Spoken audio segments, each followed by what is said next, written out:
माता वैष्णो देवी मंदिर की यात्रा को देश के सबसे पवित्र और कठिन तीर्थ यात्राओं में से एक माना जाता है, और इसकी वजह यह है कि माता का दरबार जम्मू कश्मीर स्थित त्रिकुटा की पहाड़ियों में एक गुफा में है, जहां तक पहुंचने के लिए 12 किलोमीटर की मुश्किल चढ़ाई करनी पड़ती है।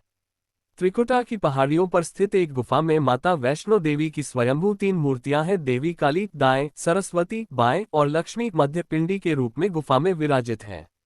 इन तीनों पिंडियों के सम्मिलित रूप को वैष्णो देवी माता कहा जाता है। इस स्थान को माता का भवन कहा जाता है। पवित्र गुफा की लंबाई 98 फीट है। इस गुफा में एक बड़ा चबूतरा बना हुआ है। इस चबूतरे पर माता का आसन है। पौराणिक कथा के अनुसार वैष्णो माता का जन्म दक्षिण भारत में रत्नाकर के घर हुआ था। माता के जन्म से पहले उनके माता पिता लंबे समय तक निसंतान रहे। बताया जाता है कि माता का जन्म होने से एक रात पहले उनके माता ने वचन लिया था। उनका वचन था कि वो बालिका जो भी चाहे वे उसके रास्ते में नहीं आएंगी। बचपन में माता का नाम त्रिकुटा था। बाद में उनका जन्म भगवान विष्णु के वंश से हुआ, जिसके कारण उनका नाम वैष्णवी पड़ा। अब आपको हम बताएंगे कि माता वैष्णो देवी का दर्शन करने कब और कैसे जाए और जाने का सही समय क्या है। वैष्णो देवी जाने से पहले आपको रजिस्ट्रेशन करवाना जरूरी होता है। बिना रजिस्ट्रेशन कराए आपको मंदिर में जाने की अनुमति नहीं मिलेगा और नहीं आप माता वैष्णो देवी का दर्शन कर सकते हैं। रजिस्ट्रेशन करवाने के लिए आप रास्ते में आने वाली जगह कटरा में मौजूद चेक पोस्ट पर जाकर वैष्णो देवी के लिए रजिस्टर कर सकते हैं, या फिर आप ऑनलाइन भी रजिस्ट्रेशन कर सकते हैं। बता दें कि आपको रजिस्ट्रेशन के लिए किसी भी तरह का कोई चार्ज नहीं देना होगा।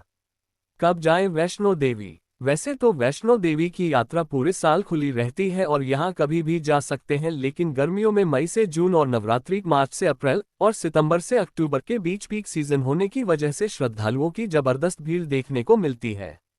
इसके अलावा बारिश के मौसम में भी जुलाई अगस्त में यात्रा करने से बचना चाहिए, क्योंकि यात्रा मार्ग पर फिसलन की वजह से चढ़ाई मुश्किल हो जाती है। इसके अलावा दिसंबर से जनवरी के बीच यहाँ जबरदस्त ठंड रहती है। इस समय पर आप ऊनी कपड़ा ज्यादा ही लेकर जाए। यहाँ पर आदिशक्ति स्वरूप महालक्ष्मी, महाकाली तथा महासरस्वती पिंडी रूप में त्रेता युग से एक गुफा में विराजमान है, और माता वैष्णो देवी स्वयं यहाँ पर अपने शाश्वत निराकार रूप में विराजमान है। वेद पुराणों के हिसाब से ये मंदिर 108 शक्तिपीठ में भी शामिल है।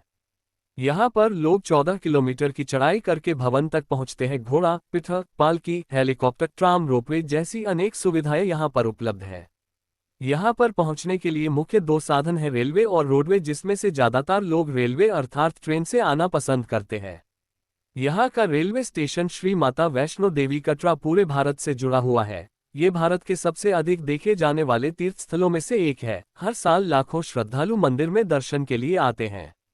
नवरात्रि जैसे त्योहारों के दौरान फुटफॉल बढ़कर 1 करोड़ तक पहुंच जाता है। ये कुछ आंकड़ों के अनुसार लगभग $16 बिलियन की वार्षिक आय के साथ भारत के सबसे अमीर मंदिरों में से एक है। यह मंदिर हिंदुओं और सिखों दोनों के लिए पवित्र है। स्वामी विवेकानंद जैसे कई प्रमुख संतों ने मंदिर का दौरा किया है, और यह मंदिर जम्मू और कश्मीर राज्य के जम्मू के रियासी मंडल में कटरा नगर के समीप अवस्थित है। यह उत्तरी भारत में सबसे पूजनीय पवित्र स्थलों में से एक है। मंदिर 5200 फीट की ऊंचाई पर कटरा से लगभग 12 किलोमीटर की दूरी पर स्थित है। प्रतिवर्ष लाखों तीर्थ यात्री इस मंदिर का दर्शन करते हैं, और यह भारत में कुछ सबसे मुख्य और सर्वाधिक देखे जाने वाले तीर्थ स्थलों में से एक है।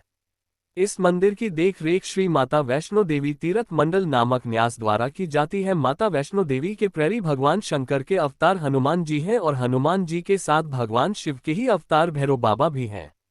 उत्तर भारत में मां वैष्णो देवी सबसे प्रसिद्ध सिद्धपीठ है। उसके उपरांत सहारनपुर की शिवालिक पहाड़ियों में स्थित शाकंभरी देवी सबसे सर्वप्रमुख प्राचीन सिद्धपीठ है। शाकंभरी पीठ में मां के दर्शन से पहले भैरव के दर्शन करने पड़ते हैं।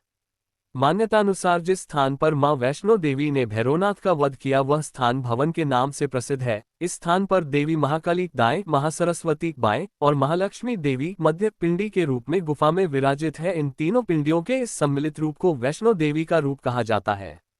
मान्यतानुसार भैरवनाथ का वध करने पर उसका शीश भवन से 3 किलोमीटर दूर जिस स्थान पर गिरा, आज उस स्थान को भैरव मंदिर के नाम से जाना जाता है। कहा जाता है कि अपने वध के बाद भैरवनाथ को अपनी भूल का पश्चाताप हुआ और उसने देवी से क्षमा मांगी।